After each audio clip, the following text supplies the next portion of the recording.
see. Yeah, I see 250. Yep. Okay, hello everyone. Thank you for joining us. My name is Brittany Maldonado. I'm with California City News and California County News, both run by the public relations firm Grassroots Lab. We're the longest running publications devoted to local government in California. Each sends out a twice weekly newsletter covering news, politics, and issues important to cities and counties. California City News is also home to the state's largest local government jobs board, and later on I'll give you links to all of those in the chat. We're proud to be hosting this webinar today with Burke, Williams, and Sorensen. Burke has been a trusted source for legal knowledge, strategy, and solutions in California since 1927. Since the Martin v. Boise decision in 2018, Burke has been helping clients navigate and has been lecturing on challenges and strategies for addressing homelessness. They've sent us an all-star team today. We've got Burke partner Deirdre Joan Cox and associate Tamar Burke, both of whom have extensive experience advising public agencies. They're going to walk us through the landmark Grants Pass v. Johnson SCOTUS decision, which has expanded cities' power to enforce anti-camping laws. And they'll also tell us what the implications are going forward for local governments and policies in California. For any attorneys in the audience, please do note that Burke is offering a 1-hour State Bar MCLE credit for attending this webinar, as Burke is an accredited MCLE provider. Our panelists can tell you a little bit more about that at the end. As an FYI, we are recording the webinar so we can make it available for viewing later on, and we will have a question and answer session at the end. So now, without further ado, I'm going to turn it over to Tamar Burke. Hi, everyone. Thank you for that introduction, Brittany. With all of that, we'll get started with just a little bit more intro. And Joan, I will let you take the first couple slides. Sure, thanks. Good morning, everybody, and welcome. So Burke, Williams, and Sorensen has been in business for nearly 100 years. We represent public agency clients throughout California on all kinds of municipal issues. Our clients encompass state agencies, counties, cities, school districts, special districts, and joint powers authorities. We have 10 full-service offices across California with over 200 attorney members in 10 practice groups. Tamar and I are both part of the public law practice group. A little bit about me. Besides being a member of the firm's public law group, I am also co-chair of the construction law practice group. And I have over 30 years experience in advising on public agency construction projects and procurement contracting law, including sheltering projects for the homeless. Aside from my day job as a lawyer, I am also Sausalito's vice mayor. I have served as a planning commissioner and council member for Sausalito since 2008. So I look at these issues from both a legal advisor as well as an actual participant. And I will say a little bit about myself now. I am an associate and a member of the firm's public law, litigation, and eminent domain practice groups. I like to stay busy. I advise public agencies on all municipal law related matters. I tend to do most of my work on sort of public records, Brown Act compliance, and ethics issues, but I do have significant experience with election law, municipal governance, and homelessness issues. I've also reviewed and edited the Muni Law Handbook, which if we have any attorneys in the audience, I'm sure you can appreciate how helpful that handbook has been. So I think with that, we will get started on our agenda. I'll just quickly sort of go through our main points, and then Joan can take us through our first two parts. So we're going to sort of talk about the legal landscape before Grants Pass and what that looks like in California. And then we'll walk through the actual decision and the court's analysis to sort of give some background on our fourth and fifth parts, which are, you know, what do we do with this decision? How do we enforce our anti-camping ordinances, or how do we craft anti-camping ordinances in a compassionate and legally defensible way? Thanks, Tamar. All right, so we'll start off with a discussion of Martin v. City of Boise. So The Ninth Circuit held in Martin v. Boise, that involved homeless individuals who sued the city of Boise, Idaho, after being criminally prosecuted under city ordinances banning public camping. The Ninth Circuit held in that case that the cruel and unusual punishment clause of the Eighth Amendment prohibits the imposition of criminal penalties for sitting, sleeping, or lying outside on public property for homeless individuals who cannot obtain shelter. So the court held that the Eighth Amendment prohibits ordinance enforcement if homeless people have no access to alternative shelter. And so in the wake, go ahead. In the wake of Martin, cities were prohibited from arresting homeless individuals for involuntarily sitting, lying, or sleeping in public when the city does not provide a shelter bed in its jurisdiction for that potential arrestee. In December 2019, the Supreme Court denied Boise's petition to review this decision. And so go ahead. Thank you. The court made it clear that its opinion does not apply to individuals who do have access to adequate temporary shelter, whether because they have the means to pay for it or because it is realistically available to them for free, but who choose not to use it. Nor did the decision completely prohibit cities from banning sitting, lying, or sleeping outside at particular times or in particular locations. So let me just speak a little bit about that in terms of how different cities have addressed the constraints of Martin v. City of Boise. So as I mentioned, I've been part of Sausalito City Council for quite some time, and Sausalito, commencing in 2020, had its own homeless encampment. And so the encampment occurred because when 1 or 2 or 3 homeless people started pitching tents, Sausalito did not offer them shelter elsewhere. And so when you have 1 or 2 or 3 or 4 or 5 homeless people, typically you do have access to shelter within your jurisdiction for that small amount of people. But once the encampment swells to 25 or 30 people, now most municipalities do not have 30 extra beds at any given time to shelter those individuals. And so unless you can offer shelter to all of the members of a homeless encampment under Martin v. Boise, you could not disband that encampment. What Sausalito did do for a time was to try to impose time and place restrictions by saying you can camp overnight, but not during the day. But that was very difficult to enforce. And another logistical challenge had to do with the handling of homeless belongings during the day. And so what Sausalito did was set up, cages with locks where people could lock up their belongings during the day and then utilize them again at night. But again, the enforcement of those restrictions were quite difficult. Sausalito utilized a unique solution to solve its homeless encampment. In August of 2022, it entered into a settlement agreement whereby it provided each of the unhoused individuals a rehousing stipend of $18,000. Those monies were invested into a trust account, and a homeless union was responsible for managing the funds and ensuring that former encampment residents were placed into appropriate long-term housing with the assistance of a housing coordinator provided by the city of Sausalito.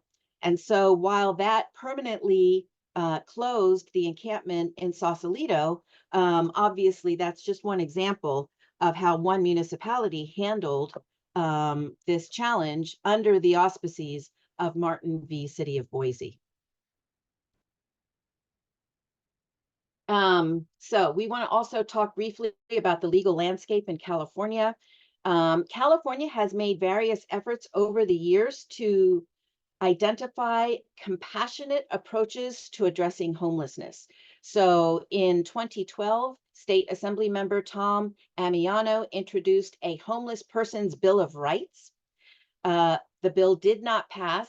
It was suspended largely because of the costs of setting up new infrastructure and enforcing the new proposed rules. Then in 2015, Senator Carol Liu introduced California's Homeless Bill of Rights, also known as the Right to Rest Act. This legislation would, among other things, protect the rights of homeless people to move freely, rest, eat, perform religious observations in public space, as well as protect their rights to occupy a legally parked motor vehicle. Again, no vote was ultimately rendered over the proposed legislation.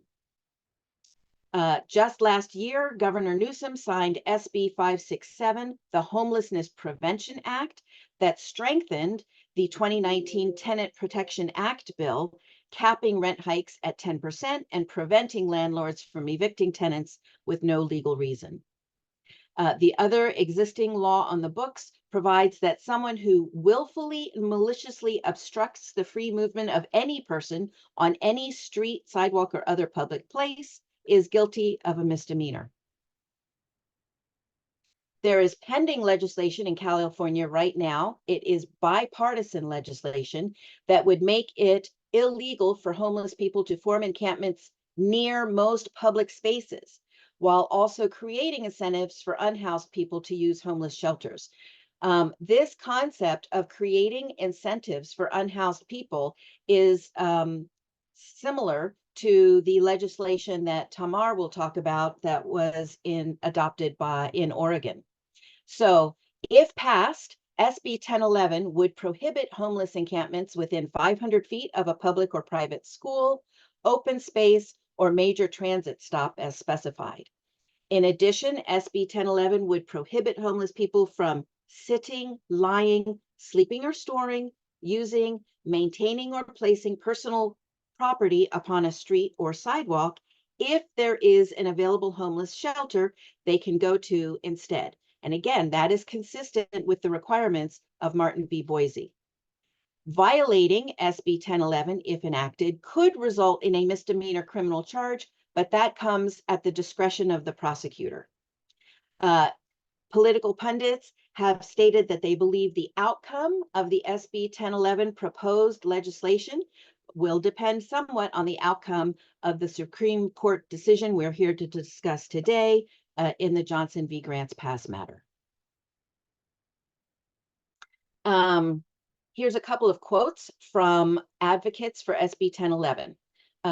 Co-sponsor State Senator Catherine Blakespear states, "Public spaces are not living spaces. People deserve to live inside, and the public deserves to use their parks, sidewalks, and streets as they were designed. This bill is a step toward creating that reality."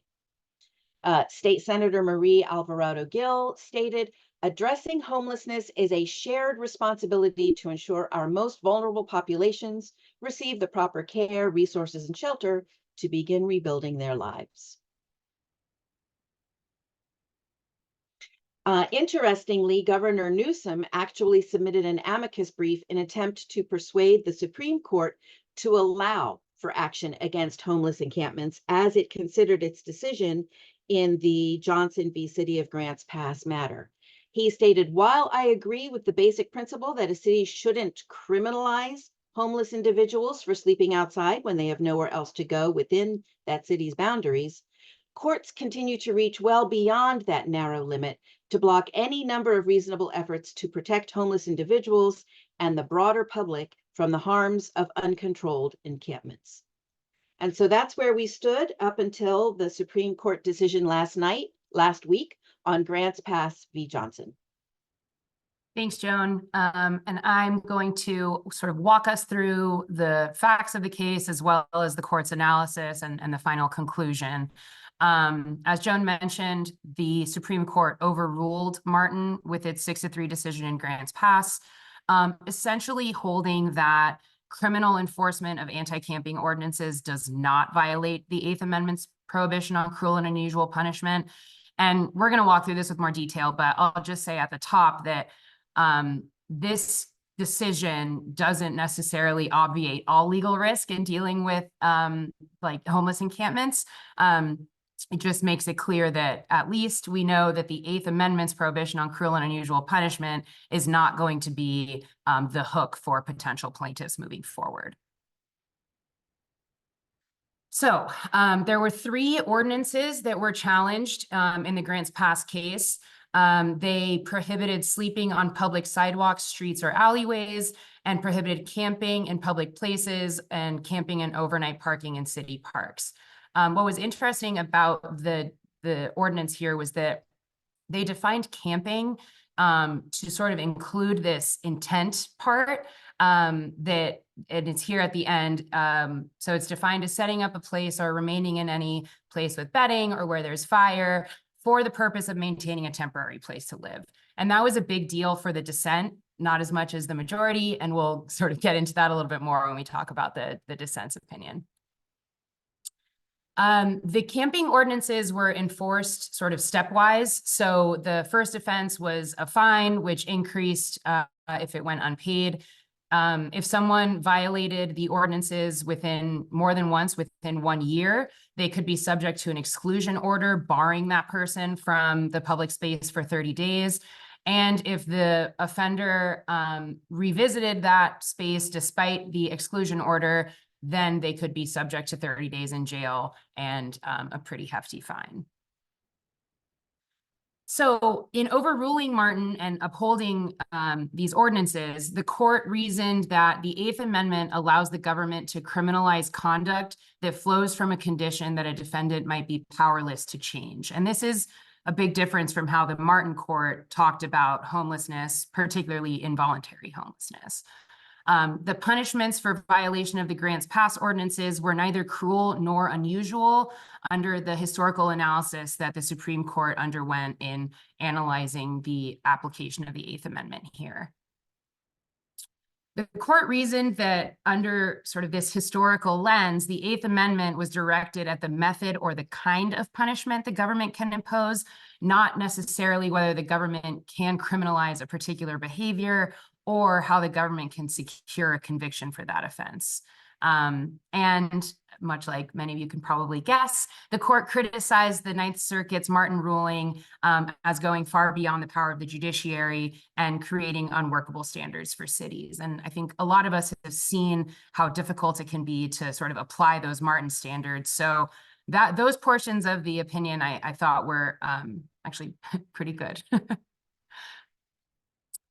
So as I said, this decision, the more I read and think about it, the more it does appear to be pretty narrow. The majority and the dissent seem to agree that a challenge to an anti-camping ordinance under the Due Process Clause might actually find some success. This is particularly interesting because even the majority sort of tips its cap and says, okay, maybe you know, a future plaintiff might have a case under the Due Process Clause. And the reason for that is that historically, crimes in the US and England, which is where we take where our laws find their origin, historically, those crimes require some act undertaken with some measure of volition. So 2 elements, an act and the intent to commit that act. Anti-camping laws might violate that principle because they don't really require proof of volition, especially where the person is involuntarily homeless. So, you know, while this decision does sort of open up some more enforcement options, there is definitely still some risk in enforcing these. And we're going to talk about what that risk is and how to maybe craft an ordinance or an enforcement mechanism that is defensible. The defense actually lists quite a few other possible bases for a future legal challenge to anti-camping ordinances. And I think Justice Sotomayor, who wrote the dissent, says something to the effect of, you know, I'm going to list these out so that homeless advocates don't lose hope and think that the court has closed the door on them. So I think it's safe to say we can expect to see more challenges to ordinances like this in the future. The dissent's ideas for potential challenges to anti-camping ordinances included a potential challenge for vagueness under the due process clause. If an ordinance is so vague and unclear that it doesn't identify specifically what activity is prohibited, there might be grounds for a challenge there. Another basis for challenge might be the excessive fines clause of the Eighth Amendment, which basically stands for the idea that the amount of a fine must be related to the gravity of the offense that it's designed to punish. That issue is actually still sort of floating around out there for the Grants Pass ordinances. And I think we have a slide on that in a little bit, so we can talk about that. And then the last one, which was sort of referenced in passing, I thought, in the dissent, was a potential challenge under the right to travel, where enforcement of laws that prevent the unhoused who have no place to go from sleeping might unconstitutionally burden the right to travel. And I think Joan had some anecdotes about that one, so I'll let her jump in there. Yeah, so it's an interesting dilemma. In the wake of COVID, a lot of people purchased RV vans and other means to travel around the country without having to stay in hotels and being able to maintain social distancing. Most of you probably know that most cities perform a point-in-time count each year. And I will tell you that in the wake of COVID, Sausalito's point-in-time count escalated dramatically. Why? Because many wealthy Sausalito residents purchased expensive RV vans that they park on the streets in front of their homes. And while performing the point-in-time count, the surveyors counted each and every one of those $200,000 vans as a homeless vehicle. And so it's really important as we address right to travel that we traverse that fine line between recreational travel, recreational use, recreational sleeping in vehicles while traveling the country from the unhoused and homeless. Thank you. And I'll actually pass it over to you, Joan. Our next two parts are sort of how to apply the court's decision in Grants Pass and what that might mean for your either enforcement of your anti-camping ordinances, amendments to them, or if you don't have one and you're interested in one now, sort of what that might look like. So as Tamar mentioned, the Martin v. Boise requirement that there be sufficient shelter beds for the unhoused prior to enforcement of any anti-camping bans is no longer applicable. However, that opinion does not obviate legal risk to cities in criminally enforcing anti-camping ordinances. As Tamar mentioned, both the majority and dissent favorably discuss Oregon's statute that imposed objective reasonableness standard on all anti-camping ordinances.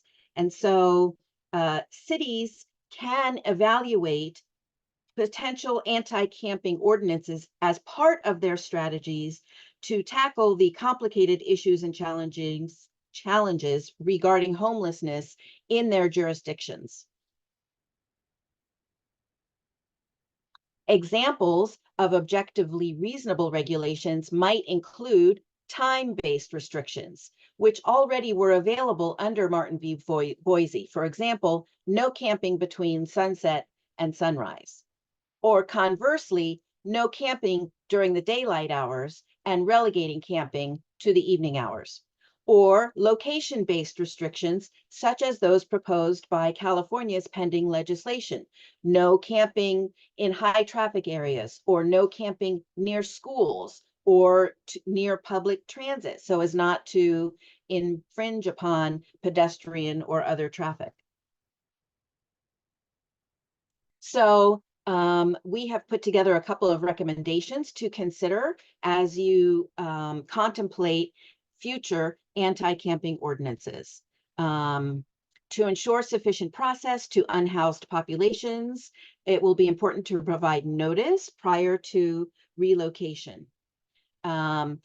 giving as much notice as feasible is important, so that the homeless individual's property needs to be removed from public property, and the city will remove and store the property itself if the homeless individual does not comply. The amount of notice should be based on the circumstances of the situation.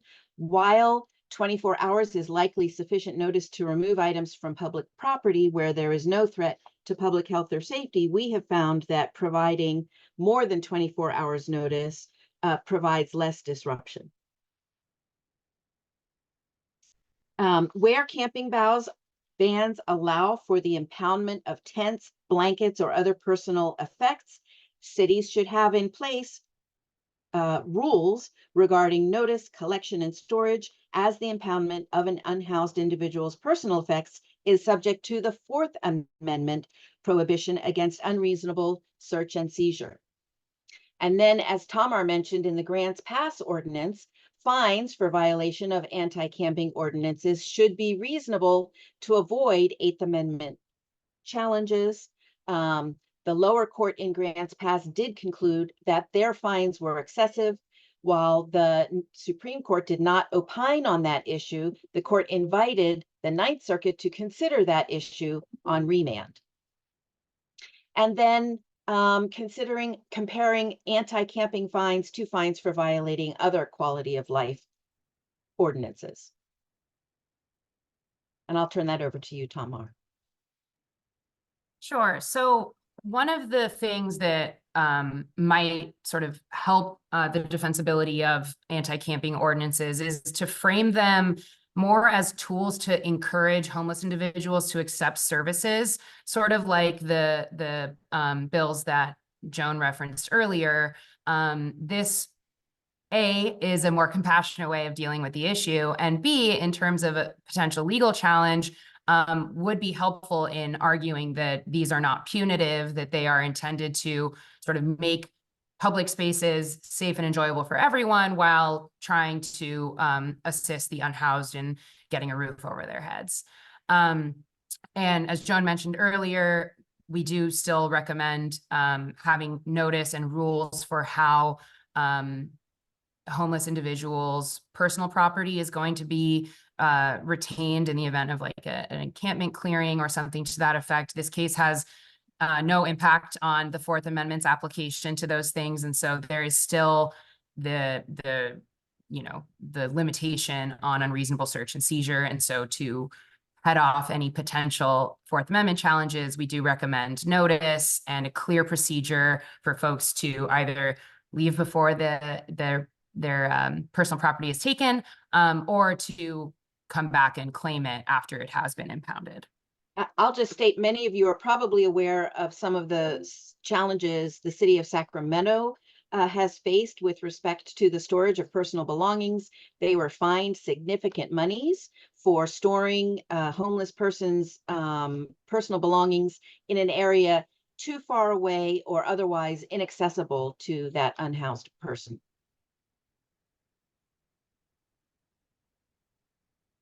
So that is actually the end of our substantive overview of the case and the aftermath of it. If you need or would like MCLE credit, please email Mark Garcia, whose email is on this slide, and he will be in touch with how you can get the certificate and fill that out. And we're available to answer any questions that anyone might have. Yeah, I also want to just note that I put those links I mentioned earlier in the chat. So some of what we discussed in the beginning is in there. I'm just taking a look at the questions here. Most of them relate to the recording. Yes, this was being recorded, so it will be made available at a later date.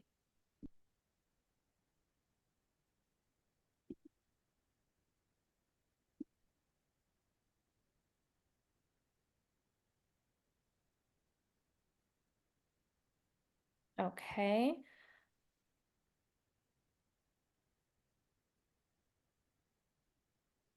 So one person asked, what does the SCOTUS decision mean with regards to the local jurisdictions who have settlement agreements based on Martin? So I would, go ahead, Tamar. Oh, no, I was just gonna say, if you have a settlement agreement that's based off of Martin, I suspect that this case probably won't have too much of an effect, but Joan might have more to say on that. I would say the exact same thing. So, and as Tamar mentioned earlier in the presentation, this does modify Martin v. Boise, but it does not totally eliminate the principles underlying the imposition of anti-camping bans. And so a settlement agreement is typically based on the facts available to the parties at the time of the settlement, and a change in law does not typically allow one to undo a previously negotiated arm's length settlement. Okay. Adam asks if you believe this ruling will have negative pressure on the building of shelters. I do not think this will have negative pressure on the building of shelters. California enjoys a housing first approach to addressing homelessness. And that's the belief that in order to provide needed services to the unhoused, it is important first to put a roof over their head. And so many municipalities have transitional plans whereby immediate emergency shelters are available at first, with a long-term plan of transitioning into longer-term wraparound housing with services available. And so I don't think that this decision will upset that overall approach to addressing homelessness in California. Regarding the requirement for storage, can city staff request of the owner that the items be disposed of on a voluntary basis? If consent is provided, can the items then be disposed of without storage? Absolutely. They can absolutely enter into an agreement with an owner. I would encourage that if you do enter into such an agreement, you enter into it in writing, signed by both parties. Okay. And what would happen if there's no shelter in the area, Karen asks. So that is the one rationale that is no longer applicable in the wake of the Supreme Court decision. So under Martin v. Boise, if there wasn't available shelter in the jurisdiction, then the city was unable to impose an anti-camping ban because it constituted cruel and unusual punishment. That rationale has been eradicated by the Supreme Court's decision. And so the mere fact that no available shelter beds are available within the jurisdiction is not a reason for the city to not be able to impose its anti-camping ban. That being said, Tamar and I are both encouraging that the city's approach to addressing homelessness be holistic, include incentives, and not simply criminal penalties. Okay. Darren asks if the court weighed in on how to determine if a person is involuntarily homeless. Go ahead, Tamar. So that was actually one of the things that the majority lambasted the Ninth Circuit and the Martin decision for, which was that the majority essentially said the Ninth Circuit created this completely unworkable standard. You can't criminally enforce someone who's involuntary, or criminally enforce your anti-camping ordinance against someone who's involuntarily homeless. And then the Ninth Circuit set out these standards for what that means. But as the majority pointed out, that was really hard for anyone to understand and actually be able to put in practice. How to know exactly how many homeless individuals you have at a certain time in relation to the number of shelter beds you have is constantly changing and really hard for cities to get a hold of. So the court sort of did away with that whole standard with this Grants Pass decision and saying, we don't care anymore whether someone is voluntarily or involuntarily homeless for the purposes of the Eighth Amendment. We're not going to impose that analysis basically on cities in their determination of whether and how to enforce their anti-camping ordinances. So that's a long way of saying they didn't really talk about it other than to say they didn't like the way the Ninth Circuit had defined it.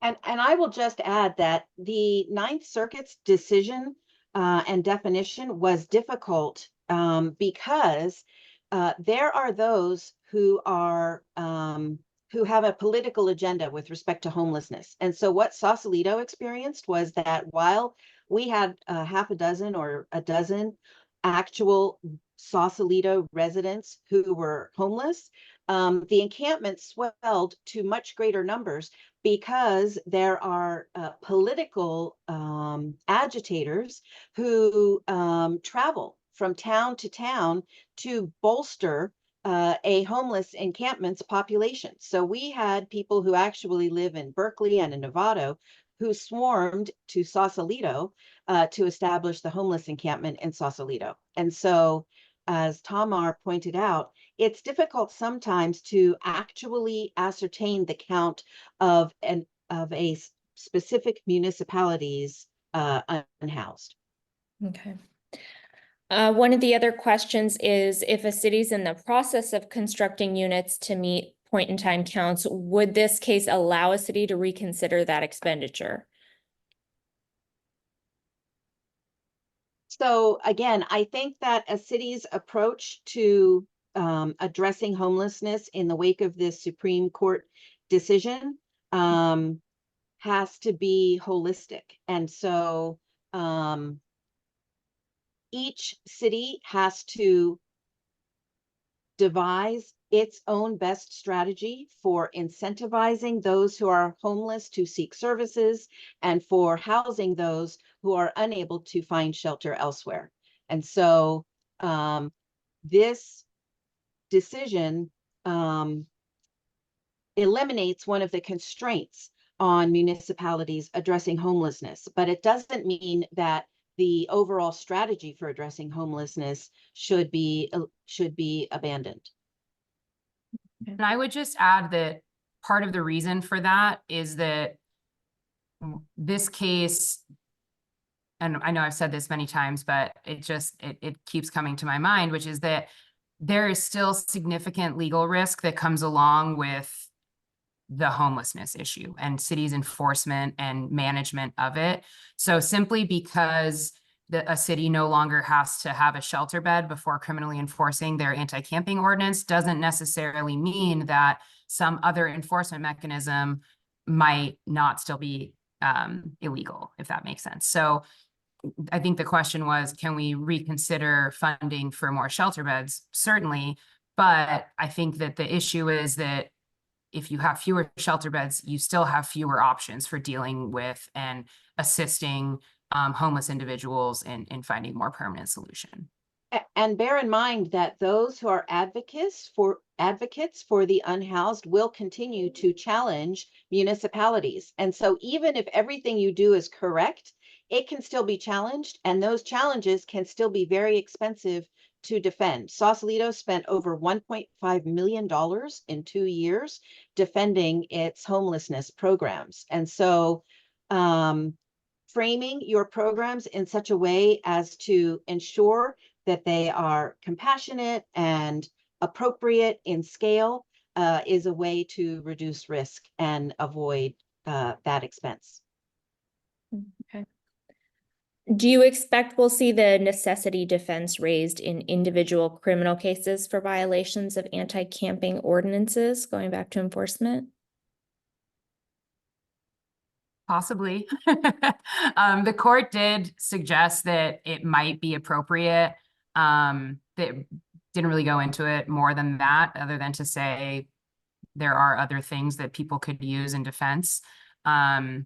So yes, is the short answer. I do think that that's going to start happening. I mean, the fact that this was a 6-3 decision and not a unanimous decision, the fact that the dissent actively identified ongoing ways to challenge enforcement of anti-camping bans is an indicator that these issues are far from settled. And so absolutely, creative arguments on both sides will continue to be raised. Okay, Andrew was asking what you see coming from future proceedings at the Ninth Circuit on remand. Well, certainly the reasonableness of fines is something that was remanded for consideration. And so I think what was encouraged by a lot of the amicus briefs that were submitted to in advance of the Supreme Court's decision was that this sort of progressive discipline was encouraged, and creating incentives and not simply criminalizing behavior was an approach that was encouraged. And so, but absolutely, the Ninth Circuit's future decisions will definitely be tempered based on the massive feedback that it received and that the Supreme Court received. Okay. It looks like Margaret wants some clarity. She's saying, so if a homeless person refuses to leave, can an enforcement official make him move and take his belongings? The answer is yes. And, you know, it's an important question because there are homeless people who are not seeking housing, who prefer the freedom of an itinerant lifestyle. And so these bans are intended, again, to create incentives to those who really would prefer not to be housed to actually seek the housing and services that could benefit them. What effect do you believe this ruling will have on camping or sleeping in cars as it relates to other lower court holdings that prohibit enforcement sleeping in cars? I think that one will sort of depend on the language that's used in the ordinance and whether sleeping in cars is really defined as camping and, you know, how it's been interpreted. To the extent that sleeping in cars is considered and defined as camping in the same way that setting up a tent on the sidewalk would be, I think it would apply in the same way, but there's going to be differences in how each jurisdiction handles car camping. And so I think that's a little bit hard to answer in generalities. And I'll just reiterate what Tamar mentioned earlier, which is that the court observed that camping laws at issue were not status crimes because they criminalized camping in public, and violations could occur regardless of whether the charged defendant is homeless, a backpacker on vacation passing through, or a student who abandons his dorm room to camp out in protest on the lawn of a municipal building. And so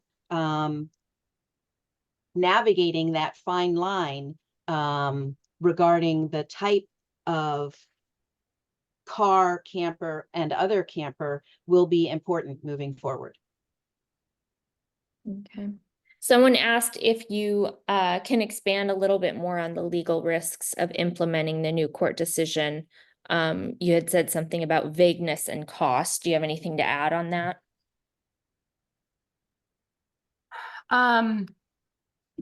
Frankly, not really, at least I don't. And that's in large part because a lot of these issues are haven't really been worked up by the courts just yet. So especially with the right to travel issue or the vagueness issue, there have been cases that hold that sort of vagrancy laws might violate those, but not those cases aren't particularly on point with anti-camping ordinances. So it is kind of hard to judge how those risks will shake out. What we do know for certain, though, is that, I mean, homeless advocates now have a playbook for how they can challenge these types of ordinances. And so it will be important in, you know, reviewing your existing ordinances, amending them, your enforcement procedures, et cetera, to look at that playbook and try your best to sort of head off any potential challenges, or at the very least,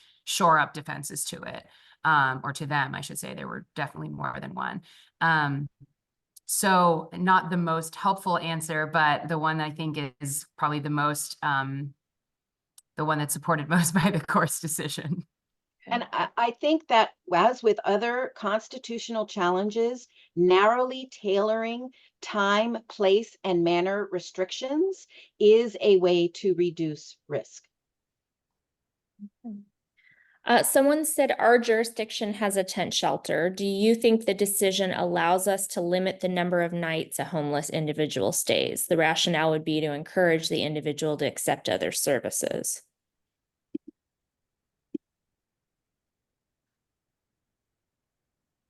I think so, yes. So I don't know, when you say a tent shelter, whether that's a municipally managed tent shelter or whether that's simply an ad hoc tent shelter erected by various homeless individuals. Okay.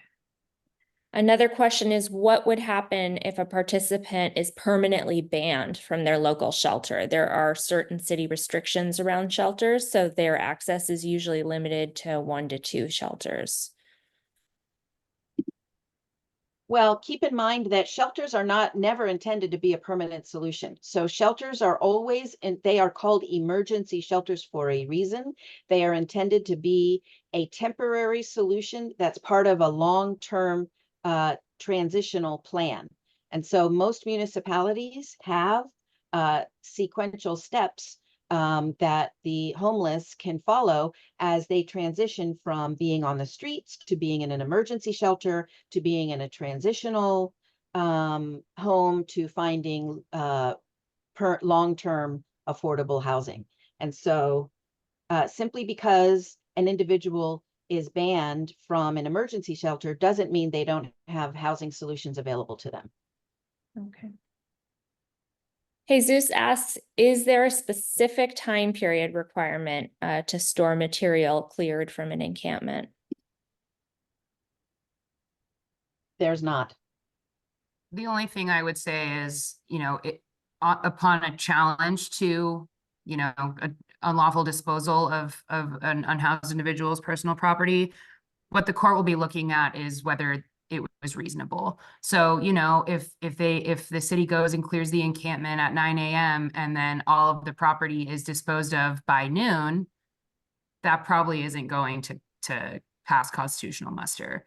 It will depend on the facts of the case, but there is going to be some level of reasonableness imposed on how long and how accessible the confiscated property is. I will say that in 2020, a federal judge in Los Angeles prohibited that city from immediately removing and destroying homeless persons' personal property. So there's definitely some, and as I mentioned, Sacramento has run into similar challenges. But in terms of how long is reasonable, I don't believe there's any concrete guidance on that. Okay. Do local jurisdictions have discretion in establishing notice requirements, for example, 24 or 72 hours to vacate the encampment site?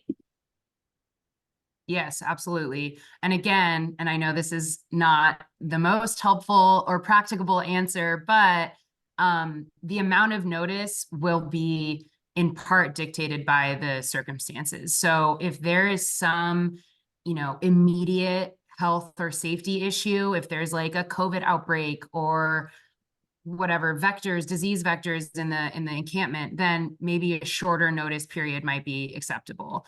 But if it's, the encampment's been there for a while and the city's, we have to clear the sidewalk, maybe 2 days. The longer the notice, the more defensible it will be. But again, the amount of notice is subject to a reasonableness standard, which is always going to depend on the facts and circumstances surrounding the situation.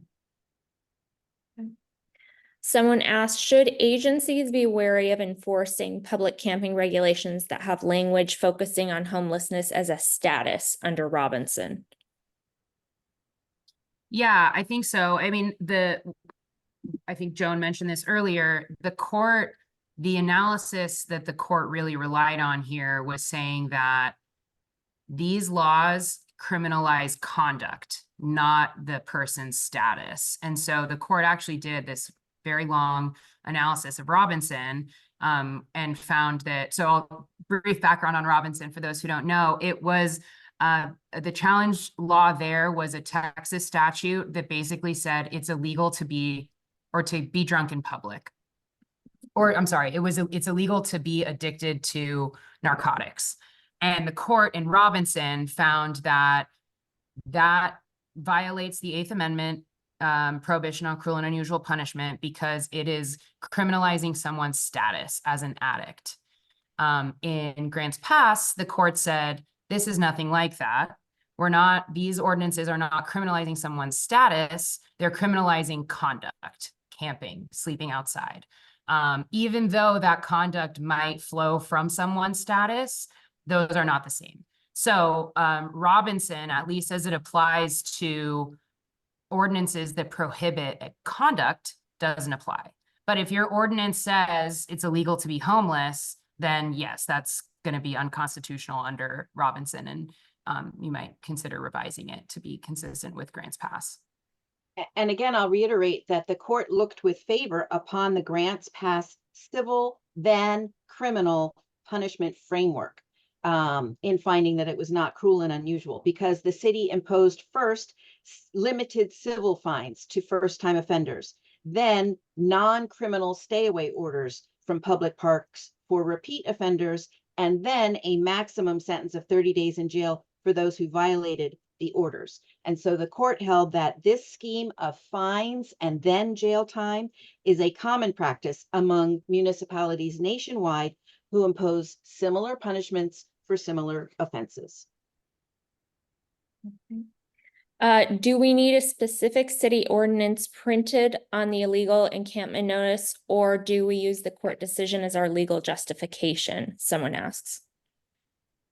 We recommend that you enact customized, specifically tailored rules/ordinances specific to your jurisdiction and to the circumstances of your jurisdiction.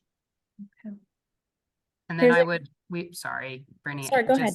to answer that person's question, I think that citing to the specific code section that you have for your city in the notice is going to be much more effective than citing to Grants Pass. Okay. Here's a good one. Are there any agencies you think have great ordinances that other agencies should model? I don't know. I would recommend that every agency re-examine its existing ordinances in light of the Grants Pass Supreme Court decision. The other issue with these ordinances and looking for a sort of stellar sample is that inherently these regulations and these rules have to be specific to that jurisdiction and the issues that that jurisdiction has. So, there are going to be some code sections and ordinances that or provisions that every city is going to have, but in the ideal world, you'll want your anti-camping ordinance to be as specific and narrowly tailored to the issues that your city is dealing with as possible. For example, we mentioned SB 1011, and it prohibits sitting, lying, sleeping near public transit, near schools. And so if your municipality has schools, it may want to enact an ordinance restricting folks from sitting, lying, sleeping near public schools. Or similarly, if you have a ferry landing or a train depot or a bus stop, you may want to enact an ordinance that avoids restricting public transit by not having people camping near those public transit stations. Okay, yeah, that kind of feeds into this question. Someone's asking or confirming if community residents and businesses assert that homeless are creating a public nuisance, does that provide the local government with additional justification for enforcing anti-camping ordinances? Not always. So many storefronts, 7-Eleven, as an example, have already sought to use public nuisance claims as a means for avoiding malingering near their storefronts. And those are not as effective tools.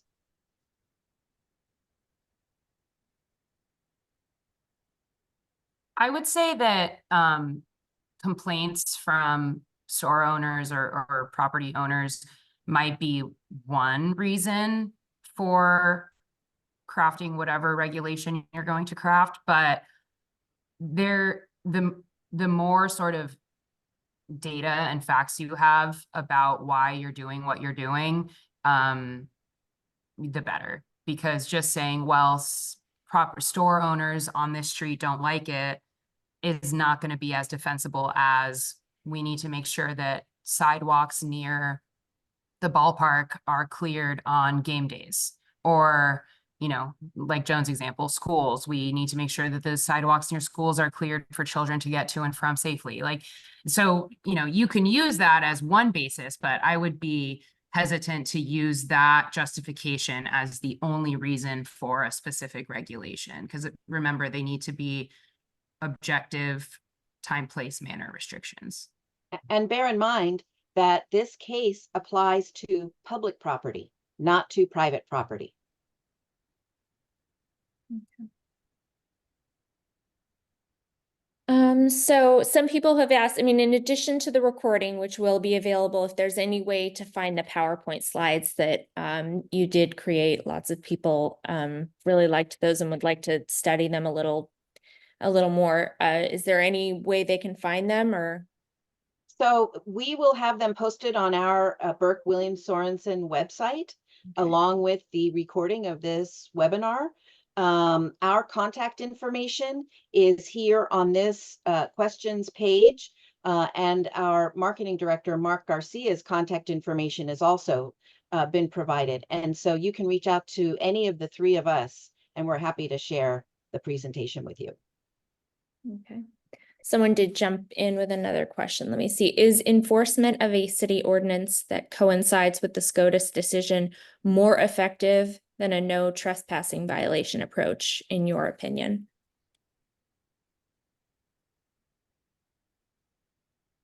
Effective in terms of clear, like, I'm not sure I understand the question, but I think the question is, does enforcement through what we've been talking about today, is that more effective than no trespassing?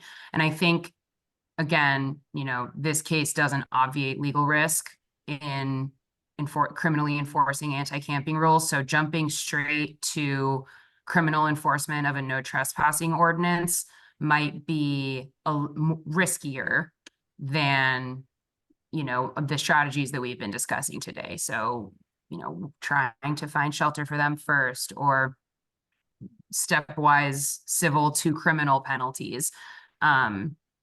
But I mean, as far as the black letter law is concerned, at this point, criminal enforcement of anti-camping ordinances is allowed under Grants Pass. And I would also point out that no trespassing violations are more commonly imposed for private property owners than for public property, because it's difficult to prevent people access from public property. As we've mentioned earlier, it really has to be narrowly tailored in time, place, and manner.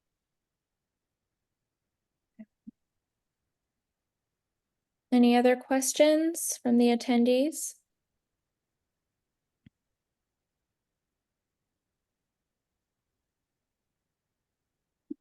Okay. All right, well, we'd like to say thank you very much for the opportunity to discuss with you this very important decision. We're very pleased to see the number of attendees who are interested in this, and we look forward to continuing to watch the evolving legal landscape. Thanks, everyone. This was great. Thank you, everyone. Have a wonderful day.